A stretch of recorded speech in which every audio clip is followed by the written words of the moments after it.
Hi book friends! Today's episode of Biblio Happy Hour is brought to you by Biblio Finder, a new online directory for independent bookstores. Biblio Finder allows users to find bookstores worldwide based on your current or planned location.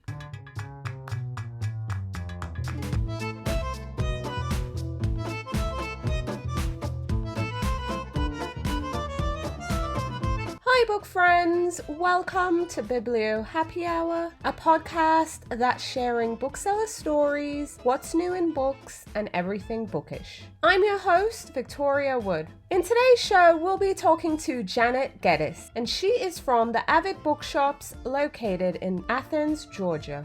Before I get started with today's show, I just wanted you to know that you can tune in to our Biblio news segment every Monday right here on Biblio Happy Hour. We'll be sharing new releases for the week, other titles to look out for in future, bookstore events, and what's trending.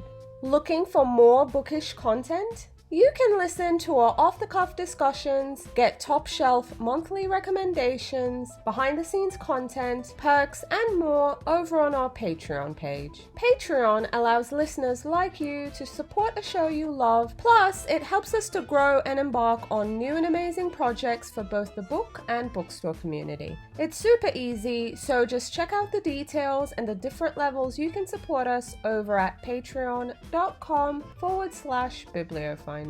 And wherever you're listening to this podcast, please don't forget to share, subscribe to the show, and leave us a rating and review.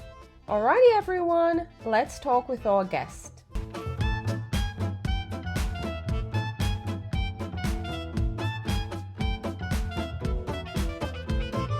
Janet, thank you so much for coming on the show, and welcome to Biblio Happy Hour. Thank you so much. I'm happy to be here. Yeah, we're super excited to have you on the show.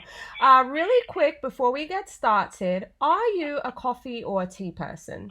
A little of both. I would say in the mornings I like coffee. We actually sell a blend at my bookstore that I help taste test, so it's almost exactly to my liking. Yeah. So I have that in the morning, but then throughout the winter I'm more of a tea girl. But then once it gets warm again, other than sweet tea here in Georgia, I don't really drink a lot of tea until it's cold out. Tell us about your bookstore. I know you have 2 locations, so you can start with your flagship first. But yes, tell us about your bookstore, where you're located, and share a bit about your town of Athens.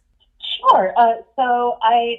As you said, I own 2 bookstores in Athens, Georgia. Athens is about 70 miles east of Atlanta. So we are accessible to Atlanta, but in a different market and definitely not a suburb of Atlanta, as a lot of Georgia towns are. The first store opened in 2011. It's a little under 800 square feet, which is very small. It's on Prince Avenue in Athens, just a few blocks outside of downtown. So it's on a major thoroughfare, but it's in this really adorable building from the early 1900s, next to this historic fire hall with these gigantic doors where the horses and carriages come out. It's just this really picturesque building. And in 2016, we opened a second store in Athens. It's 2 miles away from the first, but a completely different neighborhood. The neighborhood here is called 5 Points. I'm sitting in the basement of that space right now. And it's a little bigger. It's around 1,100 square feet, and it has a few more gift items. It's a little bit shinier, and the first store is a little more bohemian. The book and gift selection that we have for sale is with that specific neighborhood in mind. The selection's a little different at each store, so it's always worth hitting up both shops if you're in town. I kind of like how, even though they're 2 locations, they have completely different identities. What inspired that? I think part of it is the location. So they each really are, they fit really well with their neighborhoods and the majority of the clientele that shop at each of those stores in those neighborhoods. But also, I really wanted to make sure people felt like they were having a really genuine, personalized experience both places. So the important things I wanted to carry along and have consistent between the stores were the same staff, so that the same booksellers go back and forth to both stores, and really excellent customer service and really excellent inventory. And apart from that, we've kind of let each store develop its own identity. And some of the time, things that I bet on that would work at the new store totally didn't, that I thought would work at the older, or that I thought would never work at the older store, kind of do. So it's just, we're always learning and changing and growing. But Yeah, they feel really different. They're both clean, bright, super friendly, colorful spaces. But yeah, the original one is definitely a little more bohemian, and I call it the new store. It's been open almost 3 years. The newer of the two stores, yeah, just has a different look and feel in terms of layout. But I deliberately tried to make the emotional response to the space be really welcoming and lovely for everybody, even though they look physically different. Did you always know that you wanted to be a bookseller, or did the opportunity present itself and you decided, okay, yes, I think I'm going to do this? For me, it was always something like in the back of my head, like, wouldn't it be fun to do this? Like, it would be neat to be an author one day. It would be neat to own a bookstore. And I think like a lot of really creative people, I always have a million ideas going on. And that definitely was one that I went back to again and again. But I definitely have had people write articles about me before who said, like, the only thing she ever wanted to do was open a bookstore, which is not true. It's one of the things I really wanted to do. And now that I've fallen into it, it is the perfect career for me. I'm able to exercise all my strengths, and I just feel really fulfilled at work. I've not been bored since 2011. Awesome. But when I told my friends and family about it, I think probably my family, they were happy for me. My family's full of book nerds.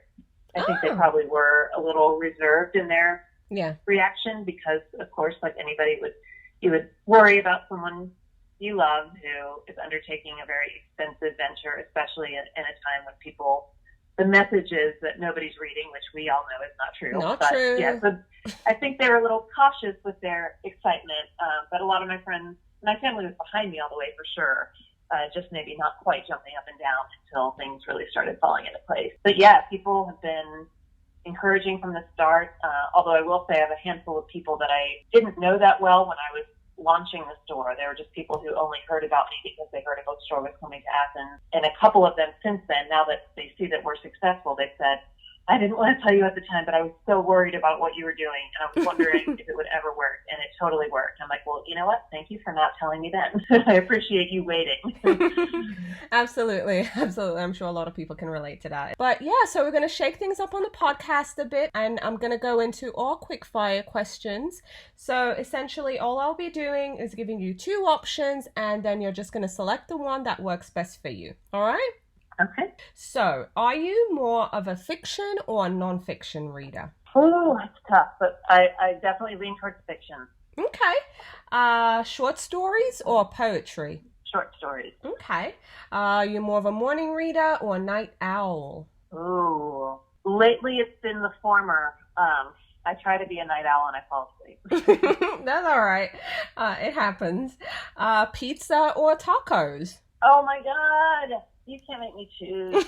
I'm going to say tacos only because after we finish this interview, I'm going to meet friends for tacos. Are you going to? All right, that's fair. Do you prefer life on the beach or life in the mountains? Beach is with a caveat, as long as I have an umbrella and the ocean is the right temperature to swim and cool off. Okay, all right, that's fair game. Spring or autumn? Spring. Okay.